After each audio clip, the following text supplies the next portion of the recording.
Hello दोस्तों, मैं अभिषेक स्वागत करता हूं आपका अपने चैनल पे अभिषेक क्लासेज विद फन पे। और क्या हाल है आप लोगों के? उम्मीद करता हूं सब बढ़िया ही होगा। तो ये है हमारी वर्कशीट। वर्कशीट कहाँ है? वर्कशीट दिखाओ यार। हाँ, तो ये है हमारी वर्कशीट नंबर 46। सब्जेक्ट है हमारा सामाजिक विज्ञान। डेट है 20/10/2020। यहाँ अपना नाम डालिएगा, कक्षा, रोल नंबर, विषय, कक्षा, अध्यापक का नाम।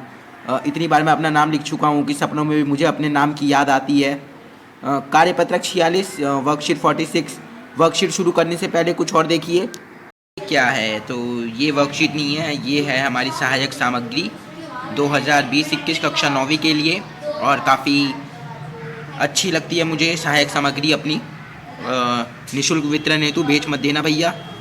तो ना हमने इसको ख़रीदा नहीं है तो हम बेचेंगे क्यों? तो इसका उपयोग करें इस समय में।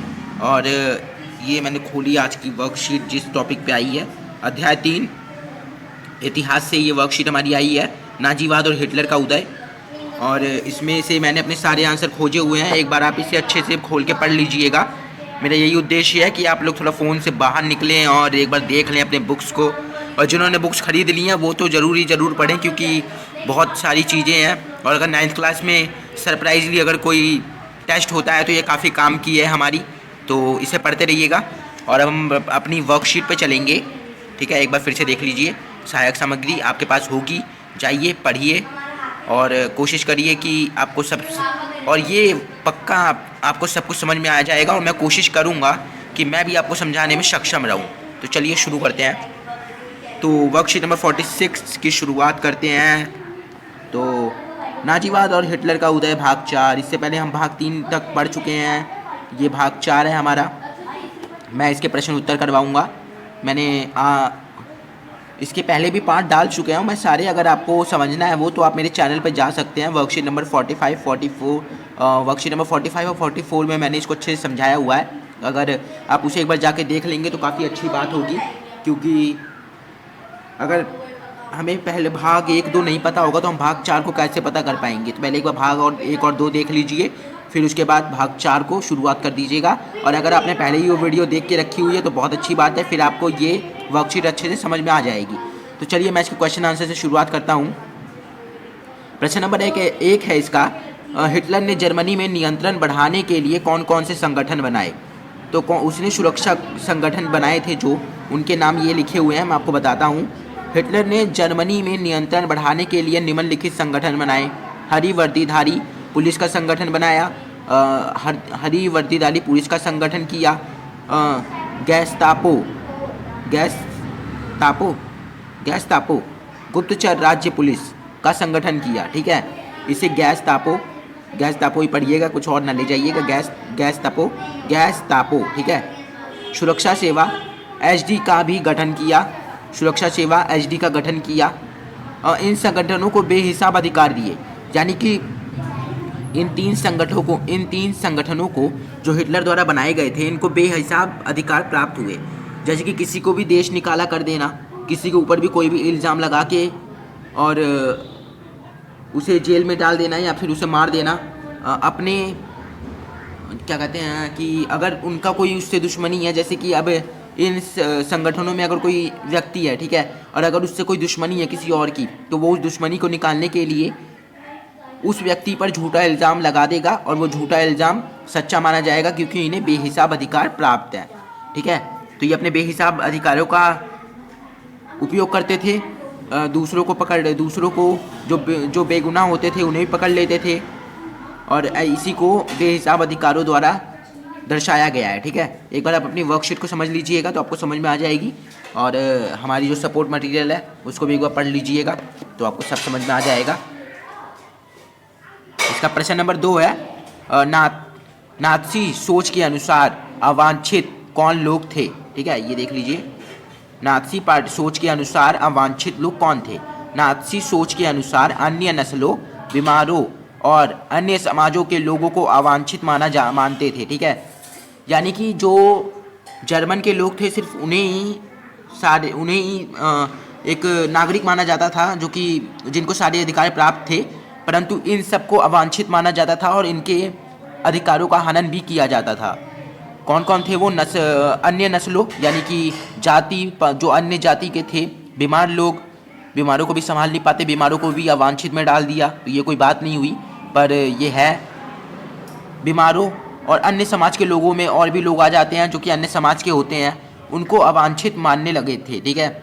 और यही सबसे बड़ी गलती नाज़ियों की, जहाँ उन्हें एकजुट होकर रहना था, वहाँ उन्होंने जात पात का भेदभाव किया। तो ये प्रश्न नंबर 2 का उत्तर है, आप इसे उतार लीजिएगा अपनी कॉपी में।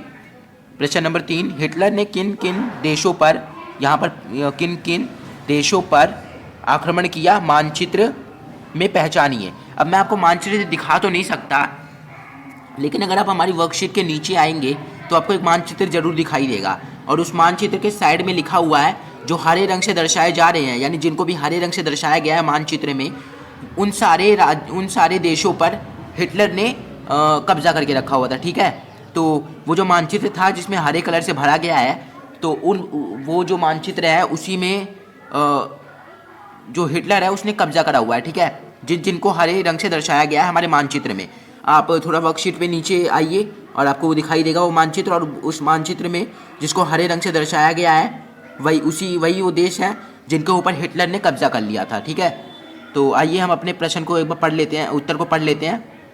हिटलर द्वारा जिन देशों पर आक्रमण किया गया वो निम्नलिखित है: Poland, Ukraine, Lithuania and Estonia, Greece,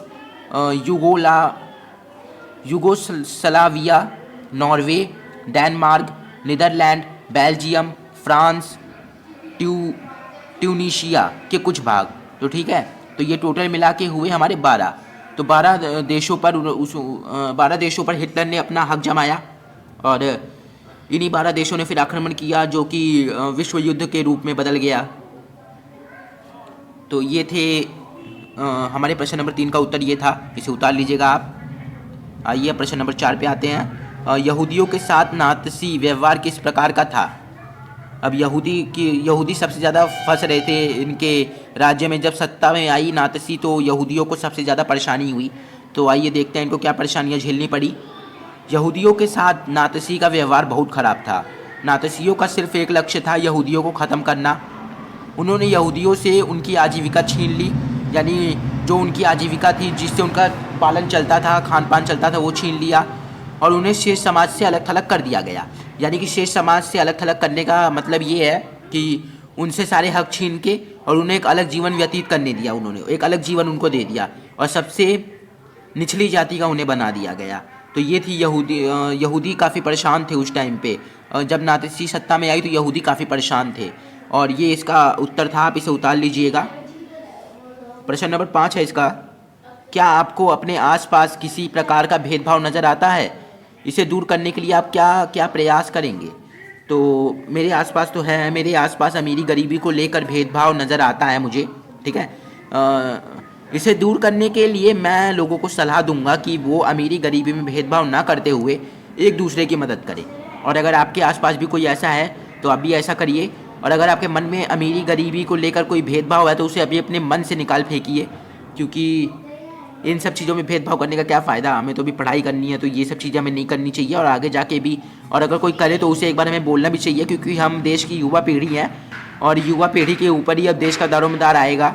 तो पहले जब हम नहीं सुधरेंगे तो हम देश को कैसे सुधारेंगे? तो खुद भी सुधरिए और देश को भी सुधारिएगा। तो इसे भी नोट कर लीजिएगा। उम्मीद करता हूँ आपको आज की वर्कशीट समझ में आई होगी। और मैं सारी वर्कशीट इसलिए नहीं डालता क्योंकि कुछ परेशानियाँ होती हैं, मुझे उतना नेट नहीं मिल पाता, वरना मैं सारी वर्कशीट को डालूँ, और लेकिन उतना मिल नहीं पाता नेट मुझे, तो इसलिए मैं SST पे ज़्यादा ध्यान देता हूँ और हिंदी पे। बाकी साइंस मैथ क्योंकि बहुत टफ है तो उन्हें समझाने के लिए टाइम लगता है, मेरे पास इतना टाइम होता नहीं है। होता तो है मेरे पास टाइम, पर नेट नहीं होता ना। तो आप भी समझिए, अभी आप इनसे काम चलाइए। और अभी हम 70 सब्सक्राइबर्स पे हैं, और हमारा एम है 100 सब्सक्राइबर्स तक जाना। तो चैनल को सब्सक्राइब कर दीजिएगा, बेल आइकन दबा दीजिएगा, नोटिफिकेशन आपको मिलती रहेगी। चैनल को सब्सक्राइब कर दीजिएगा।